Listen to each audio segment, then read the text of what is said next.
This is Comic Geek Speak, episode 1700, Comic Talk!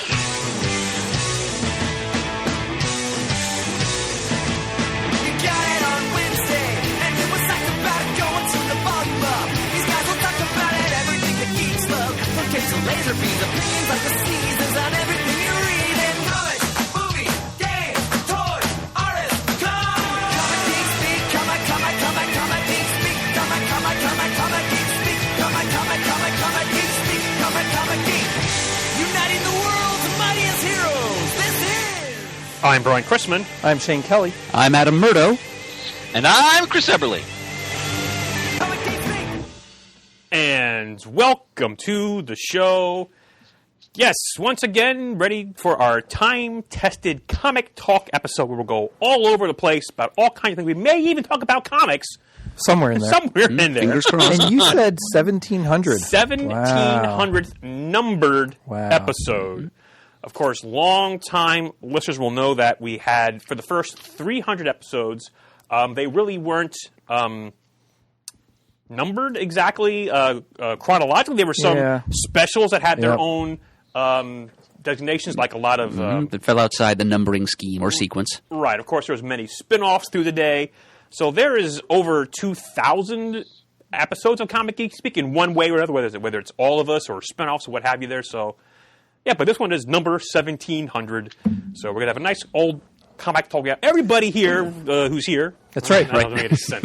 Everyone who's here is presently here. I don't know what I'm talking about. But before we get too off the tracks and I journal everything, let's talk about our sponsor.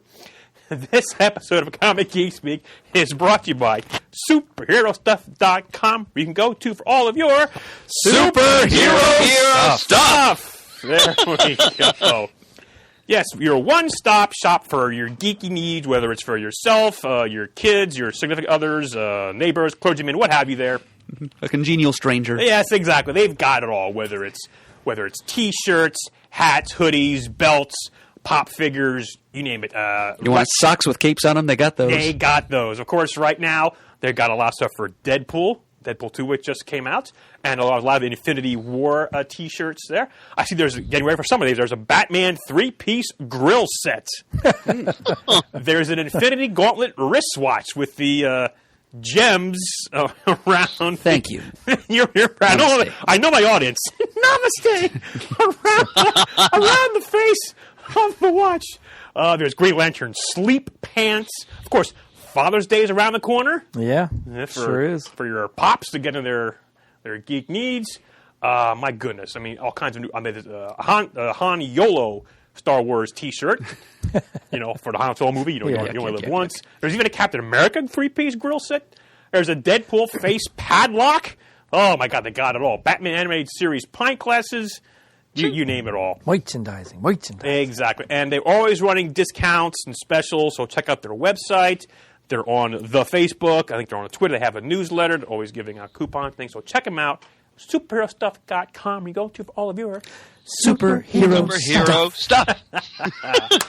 All right. Well, as we record this, it's May 22nd. Next week is Memorial Day. And, of course, that's when Adam vacates. Actually, leaving in a couple days, I believe. Maybe is it tomorrow even? I believe. Less than 24 hours, yes. I'll be departing.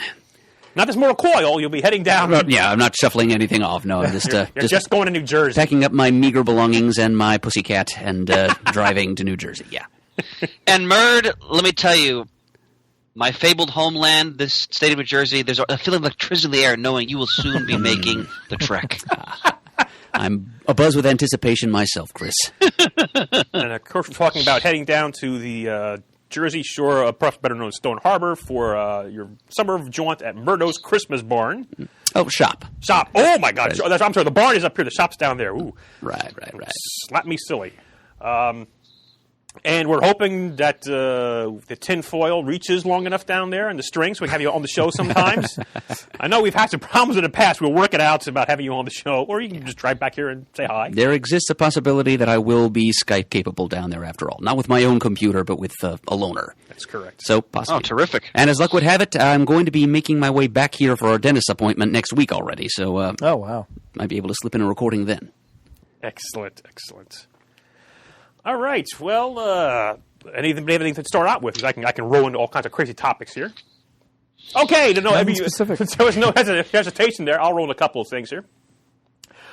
First of all, a couple of months ago, actually, we had our friends, the Benson sisters, on the show, Julie and Shauna, and the solicits have just come out for their first issue of their run of the ongoing Green Arrow title. Excellent. Of course, next Wednesday, they're writing Green Arrow Annual number 2, which comes out, but their actual run starts with Green Arrow number 43, which should be in your stores on August 1st. Now, talking to them and actually many writers in the past, they don't, at least for DC, don't write their own solicits, but I could see them writing the solicit. So listen to this. It says, Seattle's in for a serious shakeup when Green Arrow crosses quivers with a new vigilante hero dubbed the Citizen, who's hell-bent on exposing the corrupt and criminal one-percenters operating in the Emerald City. From talking to them, we know they like having their own characters created and villains, because sometimes it's tough getting to play with the other heroes, DC villains in this universe. Editorial coordination to share the toys in the toy box is a little frustrating. So they made their own. So I caught that. And it continues on here. Green Arrow initially applauds these efforts until the Citizen turns judge, jury, and executioner. Can you guess what bloviating billionaire is next on his hit list? How about that alliteration there, boys and girls? How about it? I am proud of them for that. Well, no, that might not be them, but and this last line here. I'm proud of whoever wrote it for Exactly. And here's the last line. Like to attribute it to the Bensons. Here's the last line. Also, a little birdie told us that help for Ollie is on the way, but we're not singing who it is just yet. So, It's like listening to a 60s Batman TV show intro. Yeah, just imagine it. Was it Bill Castle? Is that the producer and narrator's name? That might be. It was Bill something. Bill Dozier. There we go. Yeah, Bill. William Castle is like a horror movie producer. That's right. So yeah, just imagine it in that voice. Same Arrow time, same Arrow channel. Yeah, and they put up there the Alex Malev cover for that. Nice. Very nice. And there's also going to be a variant cover by Carrie Andrews. So looking forward to that. Yeah. Anything else? I'm going to keep going on if you guys don't stop me. No, go for now. Go for now until I run out of gas? Is that what you're saying? We'll all meet up at the Deadpool 2 review. Oh, yeah. So, yeah, if we didn't mention, we've all seen Deadpool 2.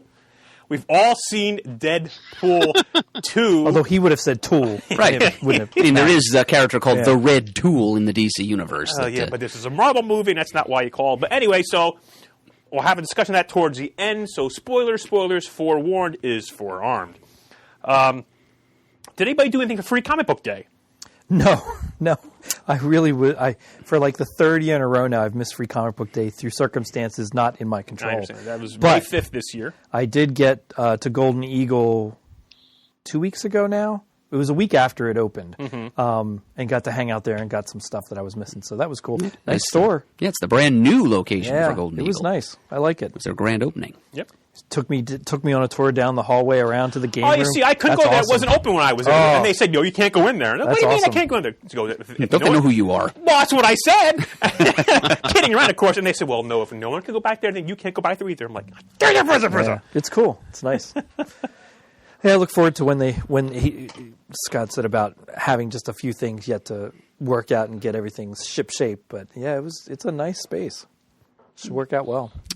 You can sort of tell that it used to be in 1980s furniture showroom. Oh gosh, though. Yeah. Just the decor. Yeah. The wall trim. That wall trim. So I specifically said to him, the way the wall trim is, where it's this reflective gold double bar design going around. It's mostly flat, and then every now and then there's like a heart rate beep going across it, and it looks like the space in between there is just about the size of a comic book.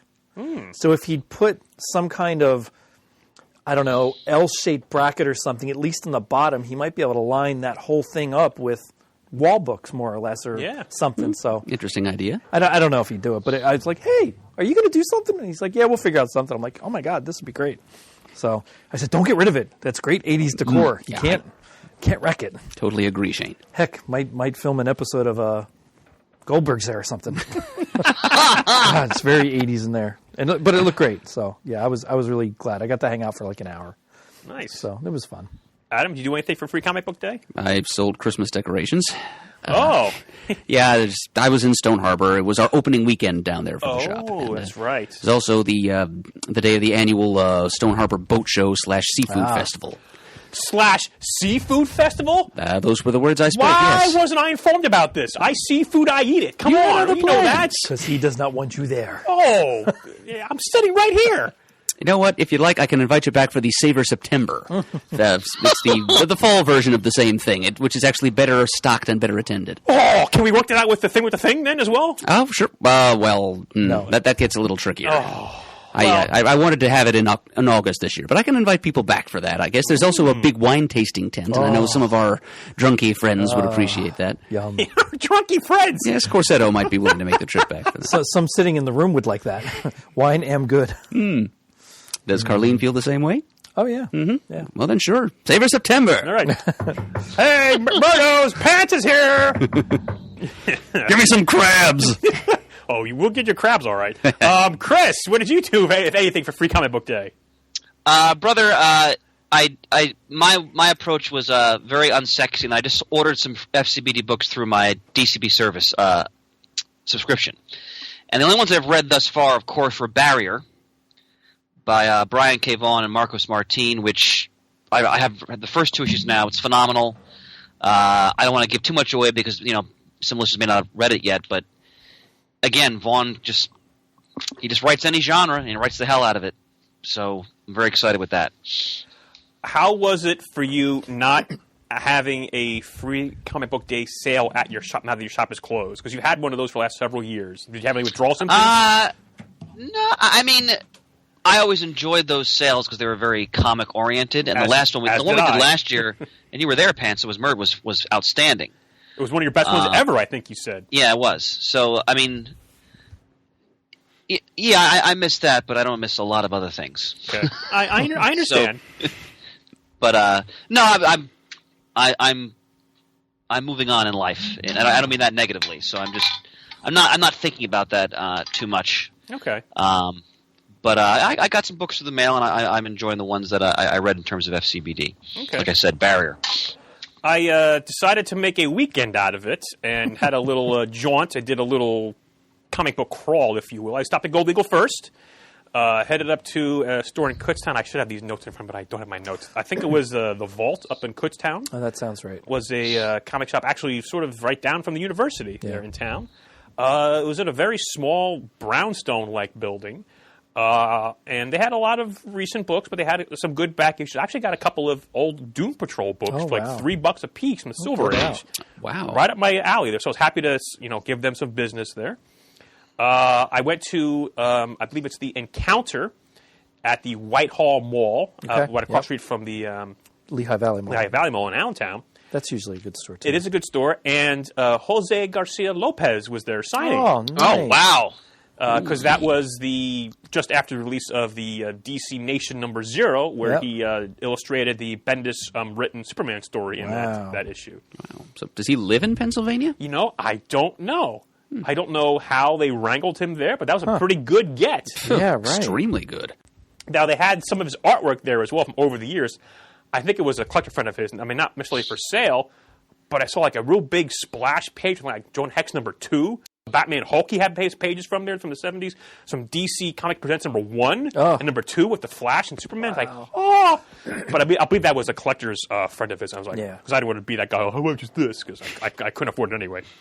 But so that was cool. I hit I think one or more stores between there and New Jersey, like in Bethlehem. I think too great. But I ended up at Zap Comics. They have 2 locations in New Jersey, one in Wayne, one in Manalapan. Is that how I say that, Chris? Does that sound right? I think it's either there or in Freehold in that general area, yeah. So, you mean Manalapan. Manalapan.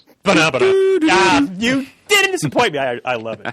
I'm here for you, man. I appreciate that. And because they had a half-off sale on just about everything. Wow. So I may have spent some money there. And also our friend Dave Ryan was there. Oh, he was doing sketches on like sketch covers and everything. I got to chat with him for a while. It was awesome to see him again. Him, of course, of War of the Independents. Right. Red Anvil Comics. Yep. As I got a whole bunch of recent issues I didn't get from Rebirth, Batman's, Detectives, Superman's. I did get a couple more Doom Patrols there as well. As luck would have it. So I spent some good money there. And my plan was then to meet up Saturday night with our friends Bill Ellis and Danny O'Brien at their place. So Danny cooked for us. I was like, yeah. So we had some burgers. It was very nice. Did you get to meet Dinah Schmooshface? I did get to meet Dinah Schmooshface, their new cat. And she pointed out to me, Danny did, I'd forgotten, of course, they have the one cat, Gordon. Yep. I mean, it's a male, but it could be either Commissioner Gordon or even Bruce Gordon. Right. Oh. Hero and villain in one cat. But I see I'm going through with the Gotham theme because their other cat is Selena, and now Dinah with Yeah. So that was nice, and we had a rousing game of DC Deck Builder. Won by Bill, because I made the mistake of I had bought a couple of the Vixen promo cards from BoardGameGeek.com and gave them to him as a little gift, and of course he chose Vixen, who was, I think, quite powerful, and despite what he says, I think she beat us rather handily. So that was good. And then I stayed overnight, and then the next morning, Sunday, made my way into New York, the town so nice, they came it twice, for the initial New York City Comic Art Expo, held at Hotel Pennsylvania across from Madison Square Garden. There's been comic art cons, called that Comic Art Con, in northern New Jersey, like Secaucus, for the last several years I've gone to, where it's just comic book dealers, comic book art dealers showing art. It's just for art. I mean, there's a couple of artists there, but this is the first time they had a new group had their own show in New York City. And Neil Adams was set up there. Michael Golden, Tom Palmer was set up there. Wow. I saw Buzz. At Neil Adams' table. Seen Buzz in years. Yep. And it had a lot. And it was like I'm in heaven. Look at all this room filled with comic book art. And I've been going to the New Jersey show maybe once every 2 years. Didn't really buy anything, but I actually managed. I actually bought a couple things at the show. Now, I've mentioned on the show once or twice, and it's not required that you know this, but do you know, Adam, you might know this, that in the 70s, when I was getting comics in the early 80s, I had a small collection of DC and Marvel books in my dresser drawer, and then in the early 80s, like 82, I traded them into Pagoda Comics for $10 in store credit and got a Mike Schmidt baseball card. Yep. So I got rid of one comics, but I kept one comic. I don't know why I kept it, but what was that one comic I kept? I forget which one. I believe it was DC Comics Presents Annual #1. It was, yes. Which introduced for the first time Alexei Luthor of Earth 3. Well, no, it is Alex. It's not Alex? Not Alexei. Yeah, that's Luthor of Earth 2's first name. Right. Alex Luthor of Earth 3 turns out to be the hero of that Earth. And it's a great story written by Marv Wolfman, illustrated by Rich Buckler, and inked by Dave Hunt. And I've always thought, we could get some artwork from that issue. I've seen a page or two at dealers' sites at cons, and it was kind of expensive and not like a page that was in my prime. Then on eBay, before the show, I saw a couple pages online. It's like, from the back, like, oh my God. I got outbid every single one of them. Went to the con, and there was a gentleman there named Lee Banaka who had one of those pages there. And I was talking to him, and actually he was helping out the estate of Dave Hunt. Dave Hunt passed away in March of 2017. Okay. And Mr. Banaka actually had written a book called, let me get the title of it right here, Dave Hunt, An Artist's Life, where he talks, it says here, I'll even read you a brief from Amazon here. For over 30 years, the sharp and distinctive inking of Dave Hunt appeared in best-selling comics featuring a wide variety of popular characters, from The Amazing Spider-Man to Superman, the Transformers to Scooby-Doo. Dave's firm and glossy lines have enhanced the art of numerous comic art icons, including Ross Andrew, Sal Buscema, John Byrne, Gene Colan, George Perez, Kurt Schaffenberger, and Kurt Swan. So this was a book written with the complete cooperation of Dave Hunt and his estate. So actually those pages on eBay were sold by Dave's estate, and I got a page actually in the middle of the sequence that I missed on eBay from Lee Banaka.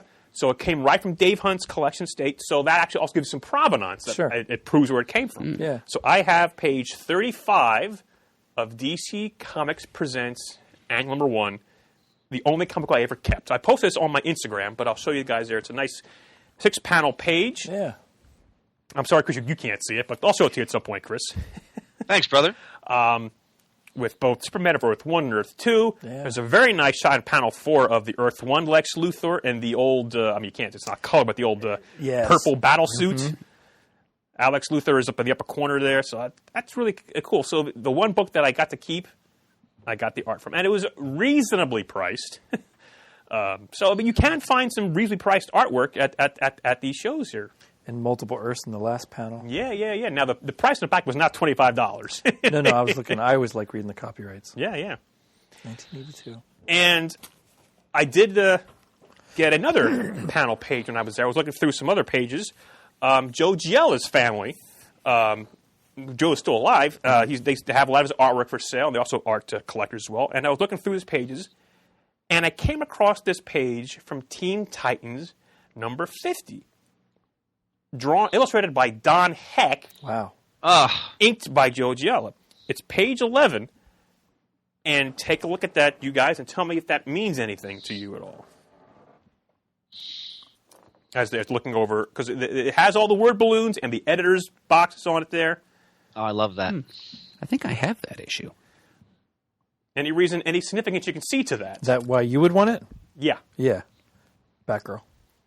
Which Batgirl? It's the Betty Kane. The Bat-Girl. Right. Yeah. The Golden Age. That page is her first appearance in a comic book since 1964. Wow. That's from 1977. That was when she came back to That's the awesome. Teen Titans. And it shows her putting her costume on.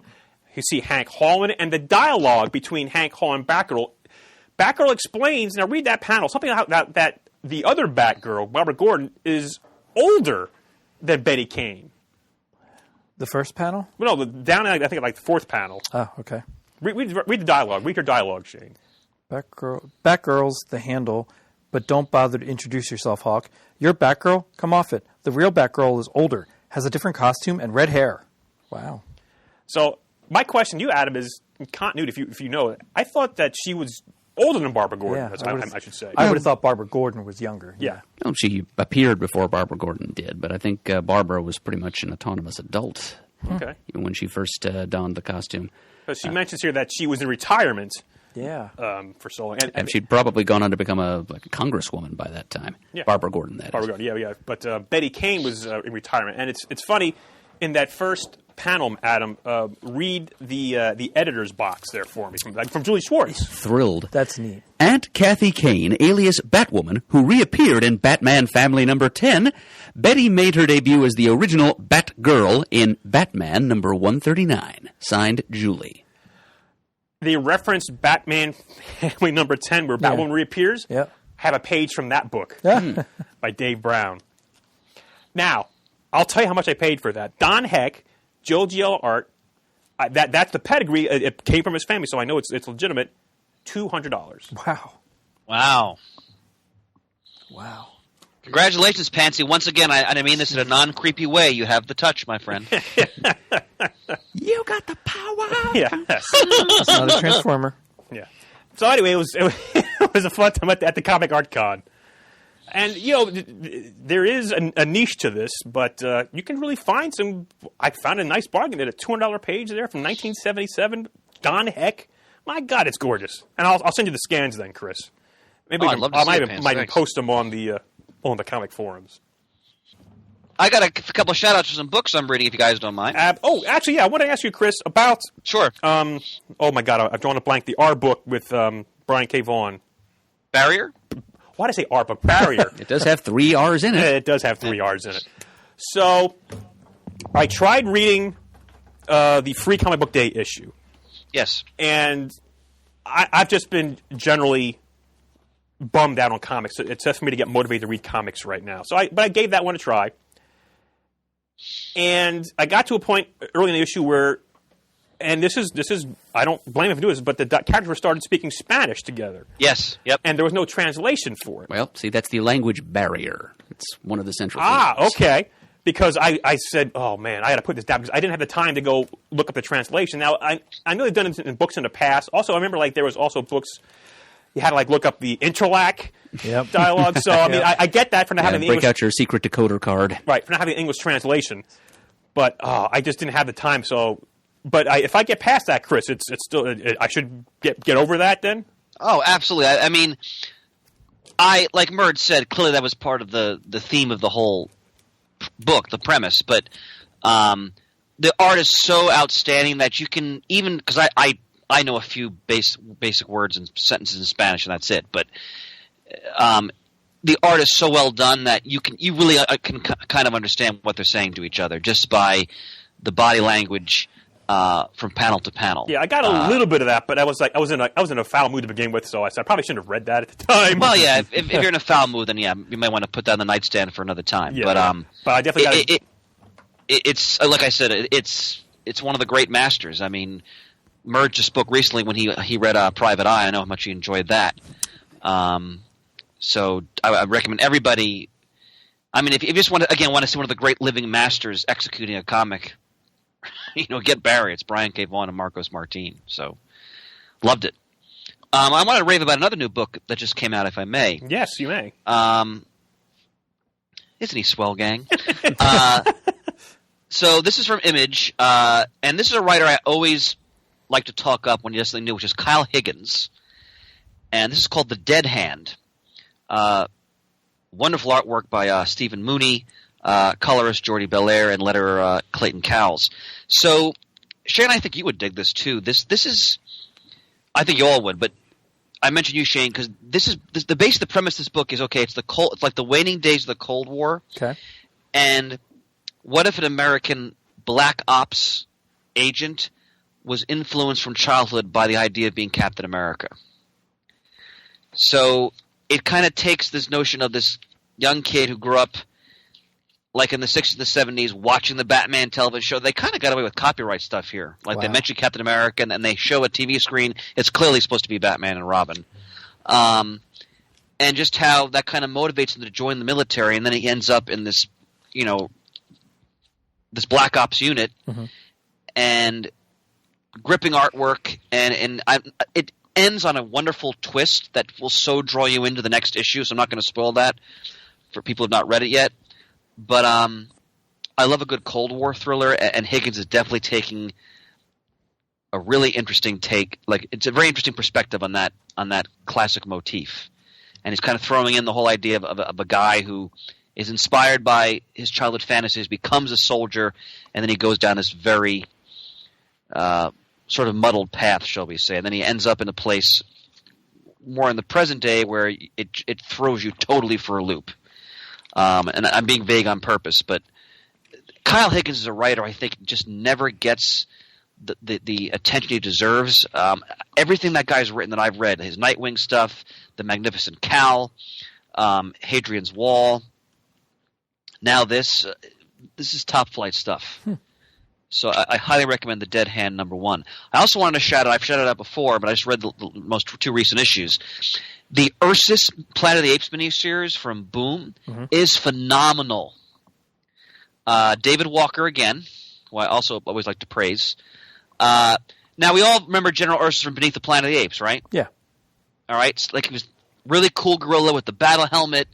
He's like the rabble-rousing demagogue. Yep. And he's killed at the end of the movie, and that's it. He's like, when you're a kid, it's like, oh, look at that gorilla, that's so cool, and then he dies. This miniseries totally fleshes out his whole life. And it takes you, puts you how he got to where he is in the Beneath the Planet of the Apes. It explores his origins, the politics of Ape City, his relationship with Dr. Zaius, which goes back many years. It's in the running for my miniseries of the year already. Wow. I highly recommend, if you're a Planet of the Apes fan, especially, definitely check out Ursus. If you can't get the singles, then just wait for the trade. But wonderful. Another thing I want to shout out to you guys, because again, I'm always late to the party when it comes to this. I just read Batman: War of Jokes and Riddles. I finished that story. Okay. God damn! Oh my goodness! God damn! Tom King. I'm hitting my table now with my fist, like a 19th century affirmation, like in class. Tom King. What'd you guys think of that story? I love their cameos. Oh yeah. Oh, the story was great. I I had like, oh God, I don't know, 15 issues or so backed up of Batman, and that was part of it. And I sat down one night, one weekend, whatever, and I plowed through all of them. Just phenomenal. Kite Man, hell yeah. Hell yeah. Oh my God, yeah. It was the only remark I was going to make, actually. Well, just the way he used Kite Man was Brilliant. See, again, what I love about Tom King as a writer is that, because we all know him to varying degrees and have met him in real life, is that he's such a fan of the characters he's working with. Mm-hmm. And that so comes through in his writing, but he's such an outstanding writer that's not like just like silly fan fiction. Like, this is a top flight writer, one of the best in the business now, without question, in my humble opinion. But the love for what he's working on, it just seeps through every page. Yeah. Like the fact that he brings in a character like Kite Man, does something so interesting with him, makes him like the fulcrum of that whole story. The fulcrum, basically. Excellent.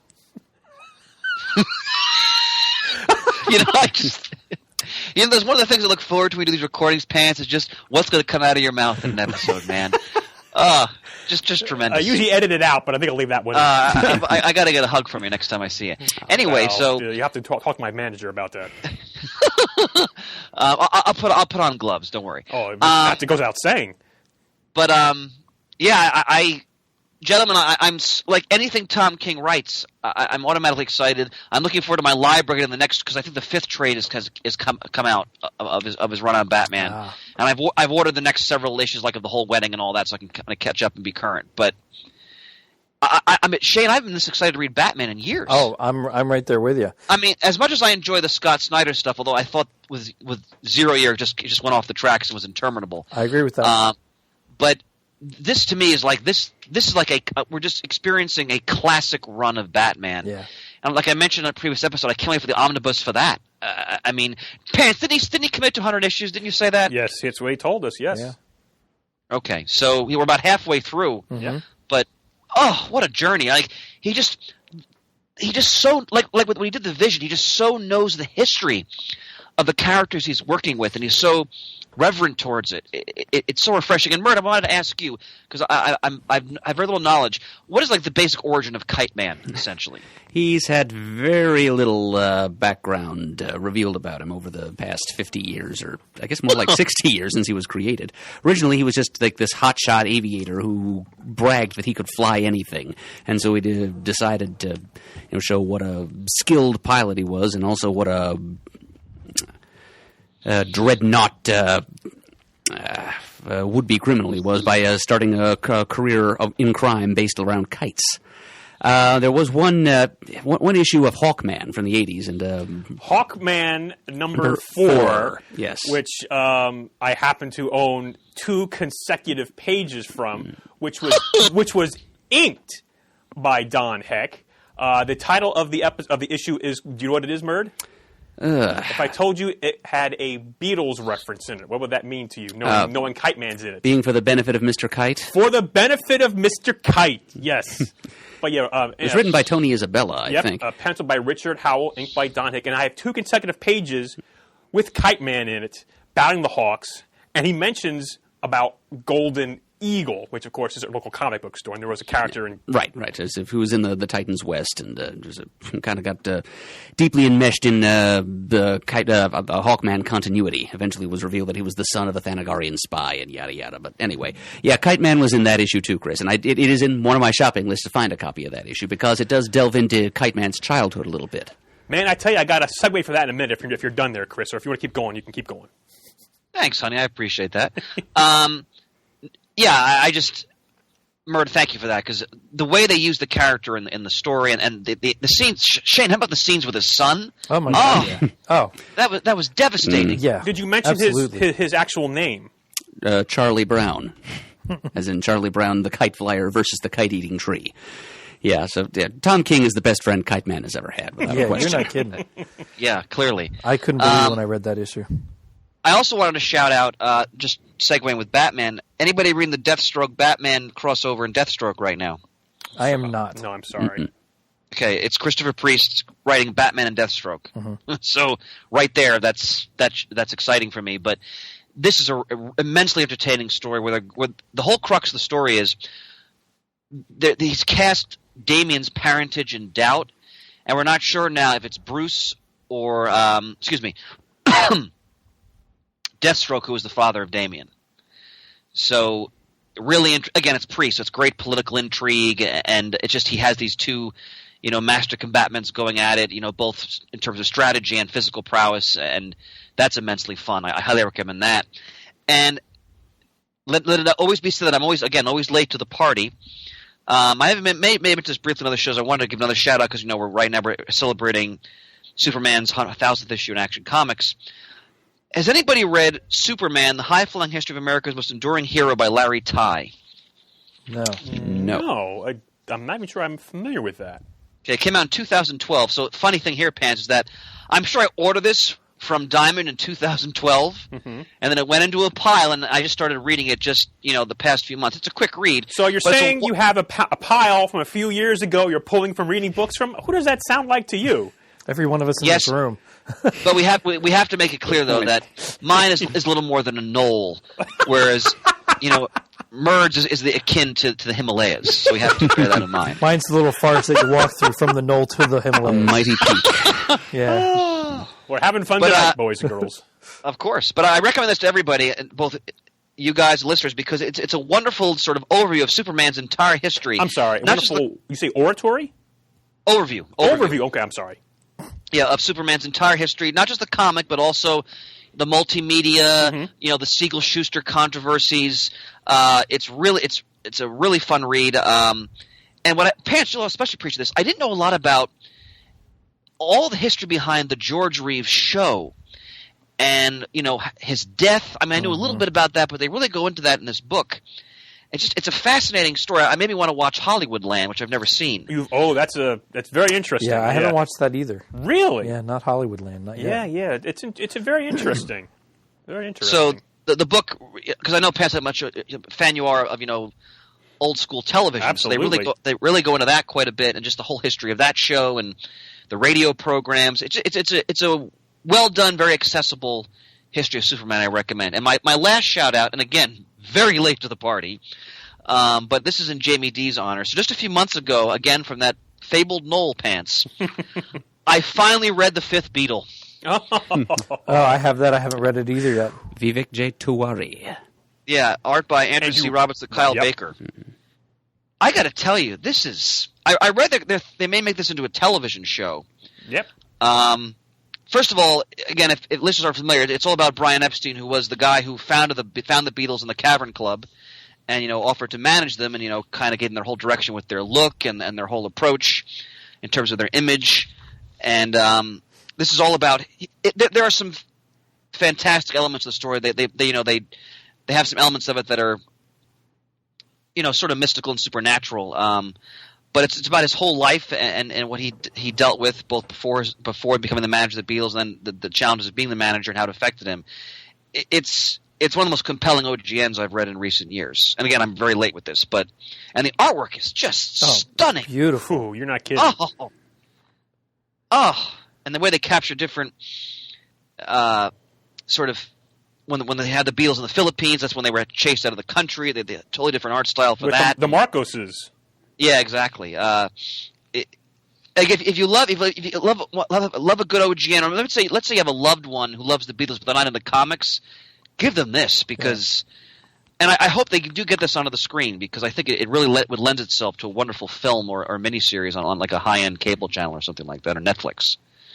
So, God, I'm so glad I finally took the time to read this. Thank you, Jamie D. If I can touch on a couple of things you brought up there, Chris. Please.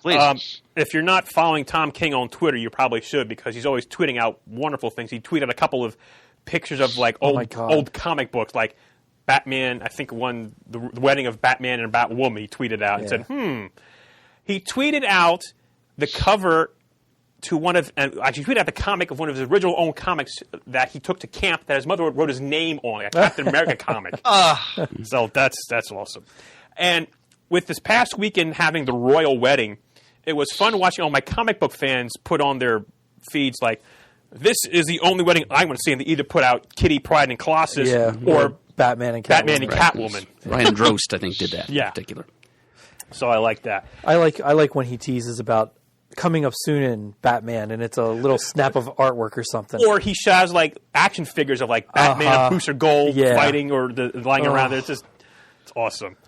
Now, getting back to your comment a while ago, Adam, about trying to find a copy of Hawkman number 4, maybe you can find that upcoming at the Heroes Con convention we're still going to, as far as I can tell. I'm sure there will be several copies of Hawkman number 4 to be had. Now, don't get the one from the Silver Age. That's the first of 10. That's a little pricey book there. Yeah, not to worry. Although she does appear in the 86 version as a nice little callback there. Happy to hear it. But as far as I know, I came fairly close to not being able to go, actually. Just this week. Yeah, my father needs to have carpal tunnel surgery done. Oh. Yeah, he had it done in March, and apparently it didn't take, so we need to make a second appointment. And they came very close to making it for that same weekend, but he was good enough to call me first to make sure I would be available to cover for him, and as it turns out, the answer was no, and so we just made it for the week afterwards. Because so we're still on. The more the merrier, as the Pantsmobile Mark III travels down the highways and byways to Charlotte, North Carolina for Heroes Con, the June 15th, 16th, and 17th. And that hopefully will get me jazzed back up again for comics, because it's an artists, a creators convention, and back issue dealers and great panels. Looking forward to that. Some of the guests who are going to be attending down there, please hold your oohs and ahs to the very end if you can, Chris. All right. Whet our appetites.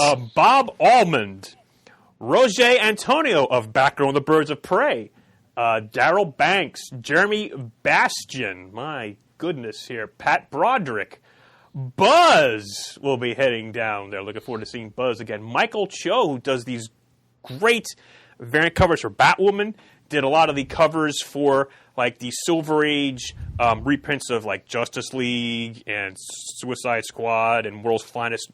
Fantastic. Very Darwin Cook-ish, if I may even use that as a comparison, in my humble opinion. Evan Dorkin from Milk and Cheese. Who else we got here? Dave Dorman from Star Wars. Michael Urey will be there Friday and Saturday. Matt Fraction, Jose Garcia Lopez, Francesco Francavilla. Franco of the Art and Franco. Michael Golden, Cully Hamner, Tony Harris, Klaus Jansen, who we saw speak a few years ago at the Inkwell Awards, who was a great speaker. Not to mention great talent in his own right.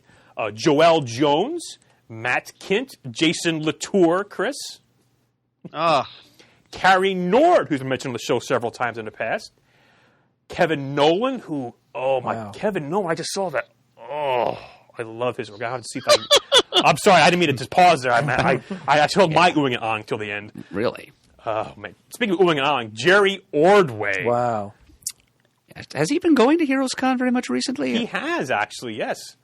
Bob McLeod, Rudy Nebrez, Tom Palmer, David Peterson, Andrew Robinson, Don Rosa, Mike Royer, who worked a lot over Kirby, Evan Doc Shaner, man, Tim Sale, Declan Shavley, oh my gosh, Brian Stelfreeze, who is he's always swamped because, again, he's an artist.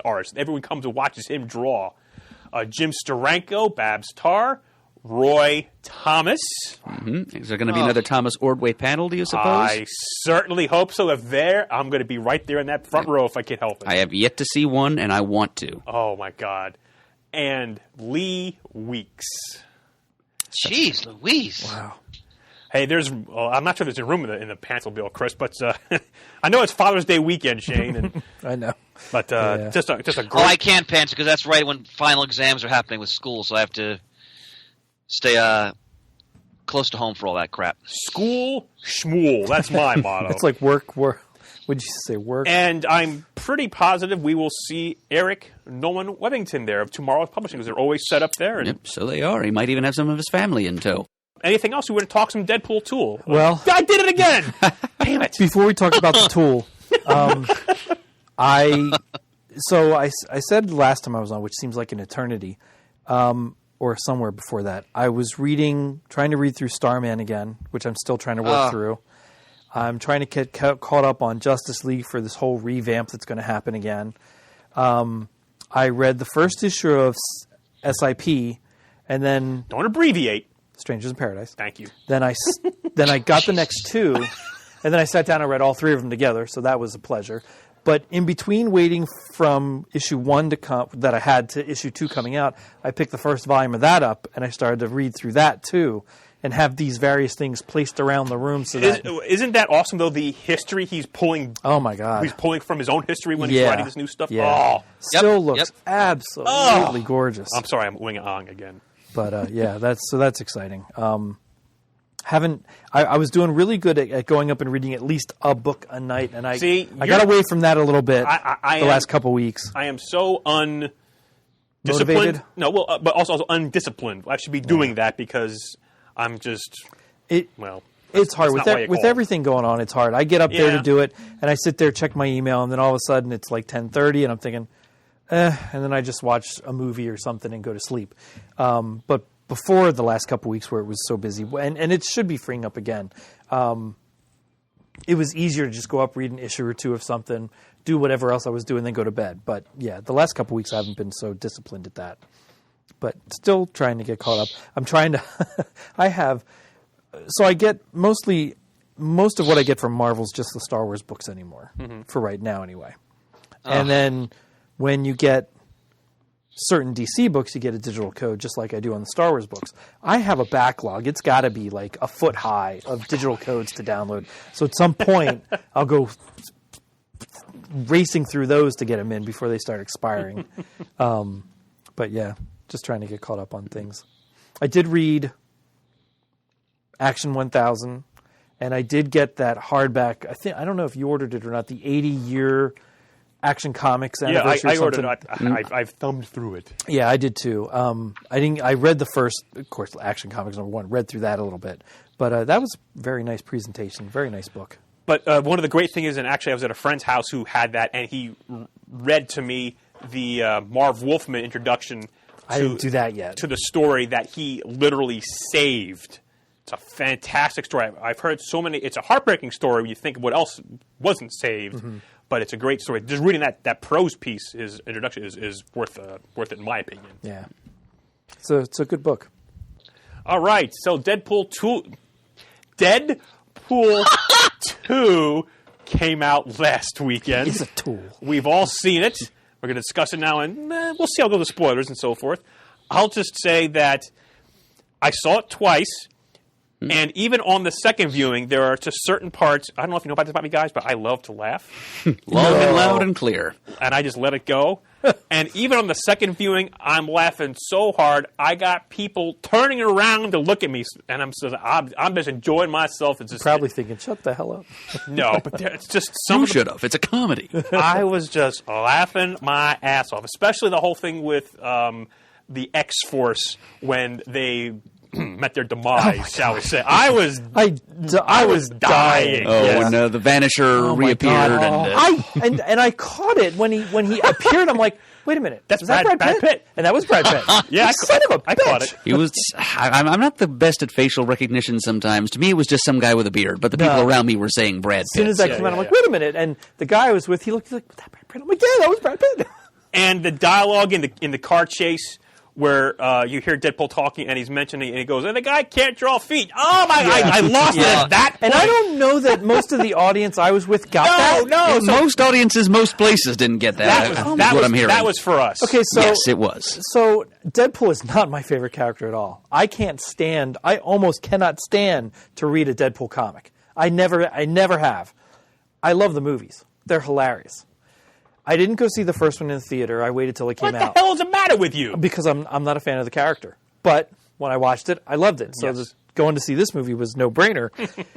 I also think nobody in the theater I was in understood when Deadpool said to Cable, "One-Eyed Willie," in the transport battle, like on the car carrier. Wow, geez, that's a reference to an '80s movie. Yeah, and I'm looking around, and I'm laughing, and no one else. I'm like, the hell are these people not understanding about this? Well, Shane, there was even points where he was rattling off famous comic book issues Oh yeah. When the Juggernaut appeared, like X-Men 183, which is one of my all-time favorite X-Men issues. The Juggernaut appeared. I said, holy bleep. I mean, the Juggernaut, I had no idea. Blew the doors off of the Juggernaut appearance in X-Men 3. Oh, the only thing I thought that they would have said for Juggernaut, given how the language is in that book, I thought at some point somebody would have said, that's the Juggernaut, bitch. Right. And I'm like, wait, and I'm thinking, well, that's got to be a no-brainer for this. And it never happened. I'm like, oh. Well, two things. First, I kind of suspected Juggernaut was going to appear the minute they showed Black Tom Cassidy, and I'm glad they followed up on that. I had no idea. But they're partners in the comics often. Yeah. But I just have two words to say that sum up my enjoyment of this movie. Baby legs. Oh, my God. Oh, It's just shirt that cover. was so gross. Oh, Ryan and I went with Ryan. We nearly wet our pants oh my God. during that scene. That's one of those moments where I kept cringing yet laughing hysterically Yes. at how gross my that God. was. I wish I could. And then Blind Al going, I wish I couldn't hear any of this. But yeah, like you guys, when Ryan and I went to see, we were the only people in the theater who laughed when he made the Liefeld joke. But that's what I so much enjoyed about this film, and it's just. And Ryan Reynolds, I think, is just outstanding the way he has the patter down throughout. And I didn't realize he co-wrote the movie too. Oh yeah. So, what's your guys' just overall takes on it? Oh my God, it was fantastically enjoyable.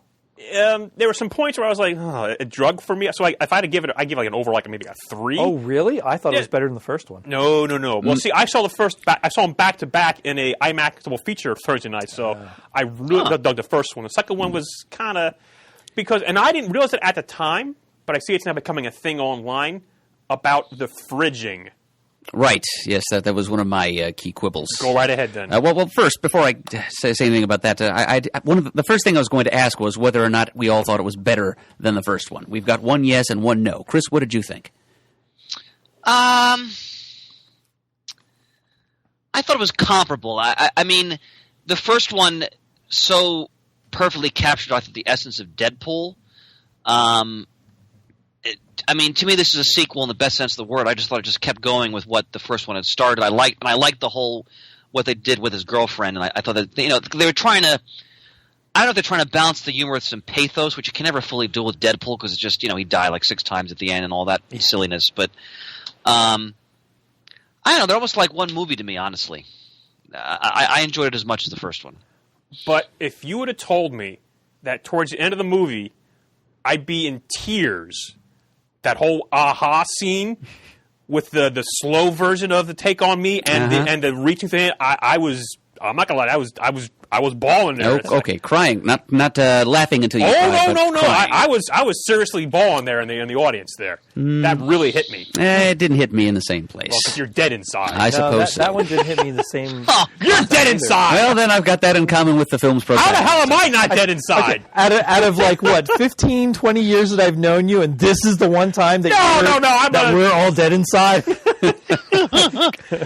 got a point. I'm sorry. Anyway, go on, Bert. I mean to interrupt. Okay, yeah, I actually vote with you, Brian, in saying that I don't think this one was as good as the first. I mean, it was good, but not as good. Yeah, there seems to be a lot of division of opinion among fans and critics about that, too, whether or not yeah. this one was better or not as good. But and I gauge that because I laughed more at this one, which is what I wanted. The other one was great. The first one's great. It's action-packed. It's funny. But I laughed harder at this one. Well, the first one to me had more heart, and it was a better structured movie. I mean, this one was basically just lots and lots of jokes. I think it fell into some of the potholes that comedy sequels, or pitfalls that comedy sequels sometimes do. I mean, they just looked at the script of the first one and said, okay, let's hit a lot of the same beats we did in the first one, but hit them harder and sloppier. Lots and lots of violence and profanity and fourth wall breaking. I mean, it gets to the point where they're not so much breaking the fourth wall as violating it from behind. You know what I'm saying? Yeah. And they did that. And the fact that the whole thing was hinged on a minor character like Rusty Collins, who is from the comics, by the by. He was. Yes, he is. He featured in the first arc of the first volume of X Factor all the way back in the 80s. Yep. Rusty Collins, help me out here. The kid, the heavyset kid with the fire powers. He was the New Zealand kid. Okay, I had no idea that was an actual character from the comics. Yes, Thank you. that is what I'm telling you. He's a fairly minor one, but he's got a long history with the X-Men. Help me out. I forgot to Google her between movies and actually Yukio, comics or not. Chris, I'm going to throw this one to you because I didn't Google it either. I was actually, well, she was adorable, but Oh, yeah. I was trying to place her because in the classic Wolverine miniseries, there's the assassin Yukio Right. that Wolverine has sort of an attraction to, but this is clearly a different character. Right. So I have to be frank because I haven't been keeping up with the X-Men the past couple of years. Just because it just become too convoluted for me again, and I just don't. At the moment, I just don't care that much. Well, I'm looking forward to reading the Colossus Kitty wedding stuff because I love those characters. But so I'm not sure who that is, Murd. If that's just they just took that name and applied it to another character, or it could be someone I'm not familiar with from recent years. Yeah, So, I'm guessing it's the latter, Chris. She looked like she had a pretty specific power set and that weapon she was wielding. That's what I thought, She too. probably was listed from the comics, but like you, Chris, I haven't really kept up with X-Men the last several years. And when she suited up, that was awesome. Yeah. Yeah, and she was adorable. Her little interplay with Wade every time. But yeah, you mentioned the refrigeration element. Yes. I mean, this movie repeatedly, in ways good and bad, but mostly bad, reminded me of Austin Powers' The Spy Who Shagged Me. I mean, and in general, it was kind of like, it reminded me very much of like a very violent, profane, either Jim Carrey or Michael Myers 90s comedy with X-Men characters in it.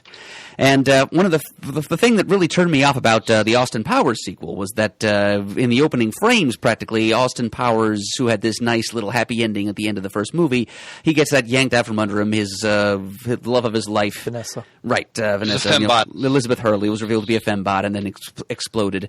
And I think the original script called for Austin Powers to be sort of wandering, having lost his way, and then trying to find it again in the course of the adventure that he has with Felicity Shagwell in that movie. But I think they decided that would be too big a downer, so instead they just had Austin say, "Oh, good, I'm single again, baby, all right, yeah," and then just go dancing off and get involved in some crazy plot with time travel. And sure enough, in this movie, Deadpool loses the love of his life right out of the starting gate, and he loses his way and sort of wanders for a bit through this sort of incoherent plot. And there's some mess with time travel involved there, too. And not only that, but it's time travel that involves another case of a love interest and a young daughter, too, getting killed. Yeah. So Cable, that's when how Cable enters into things, and his situation sort of parallels Deadpool's. And at least Cable's motivation in the whole movie is to de-refrigerate his wife and daughter, and he is at least successful in that. But I As is Deadpool. Yeah, so is Deadpool. yeah, and I'm glad that at least the actress playing Vanessa got to show up in ethereal, spectral form, sort of to continue to motivate Deadpool. But I miss her being present and an actual force in Deadpool's life. And I really didn't think it was necessary to do away with her that quickly. But she's back now. Well, not really. No, she is. Well, I went back in time, Murd. Yeah. if you take into it, well, wait, those are the post-credit scenes, right? Yeah, yeah. Well, are we supposed to think that those are canonical, or are they just 100%. Oh, yeah. just silly jokes? Oh, yeah. No. I mean, back. they're both. I mean, I yeah, mean- they're both, but she's back. Oh, yeah. Yeah. As a result of what he had, what's her name in Yukio and Thick, Negasonic And Teenage Warhead. Yeah. and go back and fixed all the crappy things that Ryan I Reynolds did. wasn't sure that even But counted. But then the last Does that thing mean he we see- also actually went back in time and killed Ryan Reynolds? Yes. Yeah. For You're welcome, Canada. So the Yeah. Ryan Reynolds of the Marvel Cinematic Universe is now deceased. yeah, sort of. Phooey. But so's Ryan Reynolds of the DC universe. Well, something of a relief, I suppose. But it kind of left a bad taste in my mouth. I'm glad that they went ahead and reversed it. We'll see if she does show up in Deadpool 3. If there is such a thing. I think it seems pretty likely to me there will be. I mean, it broke more records. It sure did. This second one did, and its premiere weekend. See, and part of it is, you ask me this 6 months from now, I might flip and say, first one's better. But right now, all I wanted was to laugh my ass off, and I did. Well, yeah, that's the thing. That was going to be my final comment. We'll say a couple other things here. Josh Brolin as Cable, terrific. Mm-hmm. I mean, he Absolutely. Yeah, he's a better Cable than he is a Thanos, if you ask me. I don't disagree with that. I thought the way they wrote his character. Well, I mean, the backstory for his character, not the way that they wrote his dialogue. He made a great Cable. They wrote a great Cable, but the fact that he comes back in time not to save the world from the rise of apocalypse, but to save his wife and daughter from getting burned to death, it seemed to sort of diminish the character for me. And I don't just mean because Josh Brolin is shorter than the character is in the comics. And that last, which they referenced. yeah, he's merely 5'11", you know. And that scene near the end where Deadpool and his family of badasses are walking towards the camera, you can tell Josh Brolin is actually kind of shorter than some of the others. Although next to the CGI Colossus, anybody would look short, I guess. Yeah. But yeah, Josh Brolin was great in that role. And Zazie Beetz as Domino, very distinctive, very entertaining. I thought she was fantastic. Yeah, I thought she was great too. Is that the character from the comics with her luck? Is that her powers? Well, yeah, that is her power. Is that how so? Because I was the character looks very different, and I understood her that, backstory is considerably different too. But it's hard to get past that the Foxy Cleopatra afro. Yeah, just another thing that made me think I was watching an Austin Powers movie, actually. But yeah, it's so that there were a lot of plot holes. There were some questionable creative choices. There were times when the laughs just got a little grating, and it did drag for me at times, Brian, as it did for you. Mm-hmm. But in the end, what I cannot deny is that I laughed a whole lot. Oh, man. And so the movie delivered on that level. I mean, I was kind of two minds there. My lower brain was happy as a pig in slop. My higher brain was a little disappointed. Because even though I laughed very much and was very entertained, I do think that the first Deadpool was a stronger, better assembled movie. Yes. But to see the movie twice and laugh both times, you got me there. I mean, it's so hard that people are turning around and giving me the skunk eye. And a little tidbit, the scene where Cable comes in and there's two guys talking in the truck, the one guy talking is Matt Damon. I wondered that. I didn't know that. I saw it twice and I didn't know that. Right over my head. And that guy's Alan Tudyk from Firefly. Yep, I saw both of them go through in a credit somewhere, either online. I'm like, wait a minute. So then I figured it had to be one of those two guys. So, all right, that makes sense. Did you guys see the Stan Lee cameo? Yeah. I did not. I only saw him the second time when the van, the convoy is going down the street, and I think I think Domino swings around her parachute. There's a mural on a building to the right-hand side of Stan Lee. Yeah. Oh, I totally missed that. Oh, so it wasn't Stan Lee live and in person. No, it was a mural. Just a picture. But I didn't see it the first time around. I only saw it the second time around. Shit, just went out of my head something I was going to say. Well, I'll let you think about it, Shane. So, what I loved, Murda, I like your lower higher brain take on the film, because going into this was all lower brain. And I mean that in the best possible way, in that, to me, Deadpool is just pure chaos. The character is pure chaos. And yeah, I think the first movie, I think you're right, was better structured. But for me, this movie, I got exactly what I wanted in this movie. I think Ryan Reynolds is spot on with the character. He clearly loves the character. And I love how he got revenge against the ridiculous Deadpool they had him play in that Wolverine movie from years ago. Oh my God, that was when he went back in time. But everything that for me is the essence of Deadpool, like the anti-hero status, the ridiculous humor, the constant patter, all the great in-jokes and fourth wall breaking and the pop culture references. It was there in abundance, and I had a big grin on my face the entire movie. The cameo of all the X-Men hiding behind the sliding door. Why is it always you guys? Is there anybody else here I could talk to? Again, I was dying in the theater. People were. I said, "Oh my God!"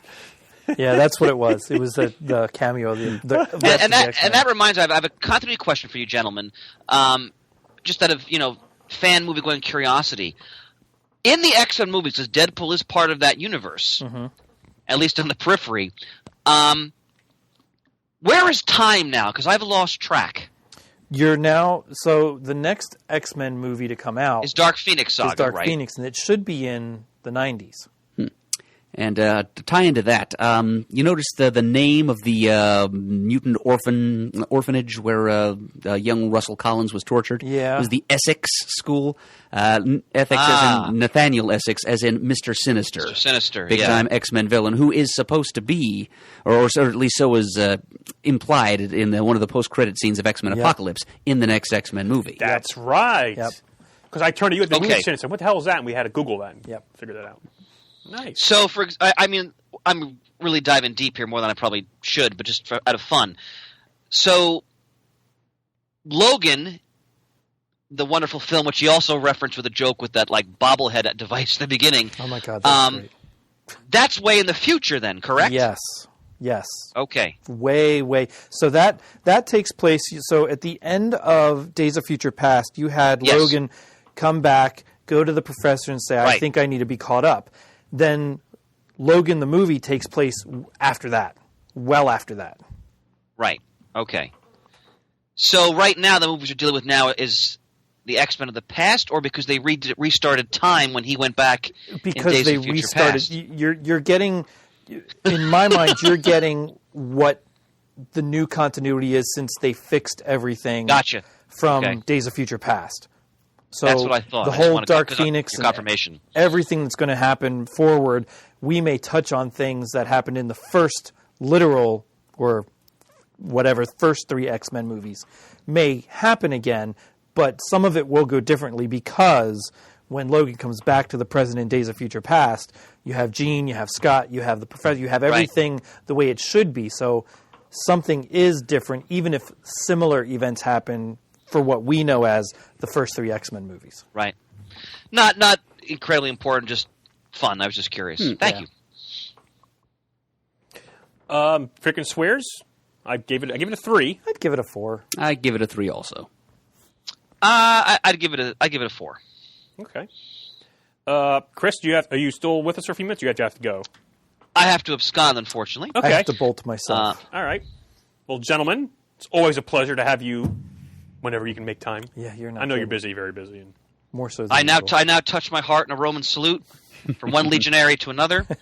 Nos moritori te salutamos. Yeah, I couldn't have done Brothers, on that note, I bid you a fond farewell, and we'll talk soon. Okay. that. See ya. All right. All right. Well, now that they've gone, we're going to wrap it up here. Oh, but first...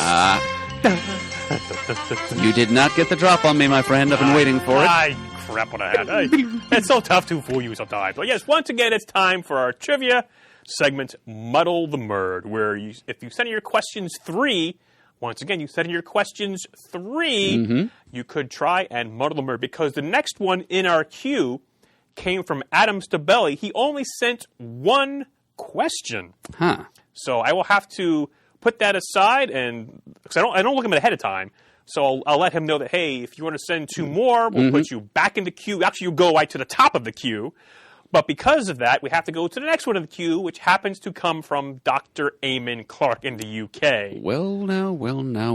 And So, very knowledgeable chap is Dr. Eamon Clark. So you are playing right now for the last batch of original artwork from our first batch of stuff. Well, I'd messed it up completely. But anyway, our anonymous listener gave us 2 batches of artwork. This is the last stash from the first batch, which you're playing right now for a Walt Simonson Batman head sketch. Well, that would grace anyone's collection. And a Zelda Fitzgerald painting from Moritat. Oh, Come with an authenticity sticker from Cadence Comic Art. Zelda Fitzgerald. You don't often see her represented in comics it's a gorgeous artwork. piece. So these could both be yours, Dr. Clark, if you muddle the murd. And they're reasonably proportioned, so I won't have to pay too disproportionately high a postal fee, should I have to mail them to the United Kingdom.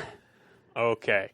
He actually emailed this to me, so I put it back to the Comic Geek Speak email, and it says, Brian, here are 3 ridiculously easy questions for Adam, which should suit his and your interests. I'll be the judge of what's ridiculous around here. Okay. Question 1, DC, pre-1970. In Donovan's 1966 song, Sunshine Superman, which other DC superhero gets name checked? Superman and Green Lantern ain't got Green nothing Lantern. on me. All right, enough showing off now with your I pipes. can make like a turtle and for Pearls in the Sea. All right. Question 2, Marvel, 1970-2000. Magneto and Titanium Man by Wings was on their 1975 album, Venus and Mars, which I've had on CD for over 20 years now. Now, the question is, what other Marvel villain appears in the song? And the Crimson Dynamo, you just couldn't cut it no more. You were the law. And it says here, bonus points for musical renditions. Yay, bonus points. Didn't even know I was getting them. I just reached out and took them. Question 3. I owe you a debt of thanks, Eamon. This is... Post-2000 other. Curses. All the songs about 2000 AD characters were released last century, so instead I'll ask which Grant Morrison created superhero, pop star, returned to the pages of the galaxy's greatest comic last year. Could you repeat that question, Yeah, I'm please? sorry with my verbiage there. Which Grant Morrison created superhero pop star returned to the pages of the galaxy's greatest comic last year? Of course, 2000 AD. Yes, because everything comes back to it. It sure does. Including Grant Morrison's creation here. All right, so we're looking for a Grant Morrison creation that had appeared in 2090 before. All right, there's one character... That's a pop star, superhero. Right, and there can't be that many of those. But there's only one that's coming to mind. I don't know if this character was both superhero and pop star, but it's a character I've been curious about. I'm going to say Zenith. Zenith! Do you know the character's real name? No. It's Robert McDowell, but he doesn't need to know that. It says parenthetically, I Dr. do Clark. now. Yeah. He goes, I expect Adam to nail the first 2 without breaking sweat, and then he has a good chance at the third, and he sure did. He goes, cheers, Eamon. Thank you very much, Eamon. So you did not muddle the murd. I think you knew that going in. So the art is still up for grabs. So, Adam, I'm going to email you. If you get this in time and get it back to me by the time we have to do this again, you'll be next up in the queue. If not, we still have a few more in the queue, as the kids say. It's very sporting of you to give him another chance. Well, certainly. He's a long-time listener. Yeah. And I believe he's actually local. He is. Yes. I ran him into him at Golden Eagle once or twice. Yes. And he's a fan of the Electric Light Orchestra. He's just he's a good guy then. It's an all-around good egg. All right. Anything else before we wrap this epic comic talk up, Mr. Murdo? I did have. I came prepared with one comic recommendation. Ooh, okay. So, and it sort of ties into Deadpool 2, actually. All right. Both in my mind and in Marvel Comics' mind. You mean Deadpool poo? Yes, Deadpool poo. Deadpool poo. No, this is something that I'm pretty sure was greenlit for publication, mainly to get it on shelves in time for the release of Deadpool 2. But there is actually a Domino ongoing comic right now. Written by Gail Simone. It is written by Gail Simone, guest starring Deadpool, who was one of the first characters Gail Simone worked on when she broke through into comics writing. Yep. At first comics that she wrote at Marvel. But yeah, Domino is the star, guest starring a couple of her mercenary pals, including the aforementioned Merc with a Mouth. Spider-Man shows up. Captain America's old girlfriend Diamondback is a major supporting character. The art is by one David Baldeón, whose art was seen in IDW's Micronauts comic some time ago. And I really like his artwork. It's kind of got a splashy 90s look to it. It reminds me a little of early Joe Madureira artwork. Joe Mad, okay. Mm-hmm. Joe Mad, except I think Mr. Baldeón is better at meeting deadlines. Yeah, and it's fun. It's freewheeling fun. I'm very glad that they decided to go with the version of Domino that has existed in the Marvel Universe instead of trying to force the Zazie Beetz version down our throats. But those of you who may not know, who like Shane maybe aren't that familiar with Deadpool and his corner of the Marvel Universe, but have loved the movies. Me too. Yep. See, this is your chance to see what the Domino of the comics is like. Okay. A la, as per Gail Simone, who's one of the best writers in the business. Absolutely. As we know. And so it's fun. It's fun adventure. It's fairly loose. So it jives fairly well with the tone of the comic. It's not quite as fourth wall breaking. And there's also kind of an interesting visualization of Domino's powers, luck, which actually is her super. She's got this sort of subconscious ability to manipulate probability fields and make things work out in her advantage. Okay. So it's like this subconscious telekinesis that's constantly probing her surroundings. I have a vague recollection. There's another DC character like that. Am I thinking of, is that Amos Fortune, or am I misrepresenting his powers? something like that. He found out a way to harness stellar radiation, or stellaration, as he called it, TM, to filtered it through this machine of his and used it to give himself luck and also to produce other effects. It's what helped to empower him and his Royal Flush Gang. Okay. But yes, so you're not misremembering there. Okay. Also, the Black Cat in the Marvel Universe had powers something like that, except she created bad luck for her opponents as opposed to good luck for herself. All right. And so Gail Simone has come up with a way of visualizing this power of hers, although the downside there is that it kind of makes her power seem too similar to that of Karnak from the Inhumans. Magnificent? No, not that Karnak. Karnak the Shatterer, the macrocephalic gentleman in the green and white gi, part of the Inhuman royal family. Okay. But yes, there is a Domino series out. Only the first 2 issues have hit shelves so far, and on both the writing and art end, I do strongly recommend it, especially if you are a fan of Deadpool 2 or Deadpool 2. Deadpool Whatever. So it's murder proved then. It is, yes. Okay. All right. If nothing else, then I guess we'll wrap it up. All right. Our epic comic talk here for episode 1700. And once again, this episode is brought to you by superherostuff.com, where you can go to for all of your superhero stuff. All right. Perfect unison. Thank you. If you'd like to send us an email, you can send it to comicgeekspeak@gmail.com. If you'd like to leave a voicemail, you can call 267-702-6642. You can like us on Facebook. You can follow us on Twitter. Our Twitter handle is @comicgeekspeak. You can visit thecomicforums.vanillacommunity.com, new address for our forums, where you can leave feedback about this and many other episodes of our show. Let us know what you thought of Deadpool 2. And also engage in many other conversations on a variety of topics with your fellow CGS fans. We'd like to give special thanks to everyone who has donated monetarily to the show in the recent past and also further back in time. It's been a great help to us. The show would not be what it is today without your assistance. And as always, we are uniting the world's mightiest heroes, even 1,700 episodes later, one listener at a time.